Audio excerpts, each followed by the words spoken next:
गारठ्यानी पार नको नको केलंय बो. मला तर पार डाकू व्हायला भाग पाडलं गारठ्यानी. आणि त्याच्या तिनं रानात फवारा मारायला टिपाड भरायला न्यायचं होतं आणि घरी भरून ठेवलं होतं ते.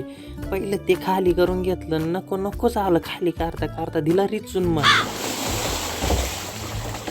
पहाड रिचून दिलं, पण आग पटांगण वल्ल करून टाकलं. मम्मीची फायरिंग व्हायच्या आधी मग पहिलं टिपाडात बादली टाकली, टिपाड घेऊन रान गाठलं. पहिलं आल्या आल्या पहिली मोठा ढळून दिली.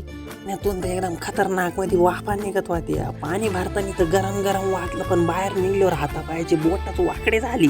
आकड्या बोटांकडे दुर्लक्ष करून गावात अतिक्रमण केलेल्या गवताचा मुर्दा वाढण्यासाठी गावातून औषध आणून घरून दप्तर लटकवलं आणि परत रानात आलो. रानात आल्यावर म्हणलं कॉफी तयार करावं. सगळ्यात आधी पाणी टाकलं, थोडं दूध टाकलं, नंतर पिठी साखर टाकली आणि ह्यो नवीन आयटम आणल्यावर का प्लॅस्टिक पिशी सहित विरघळतो. हे बघा, दप्तर पाठीवर अटकून शत्रूवर हल्ला करणार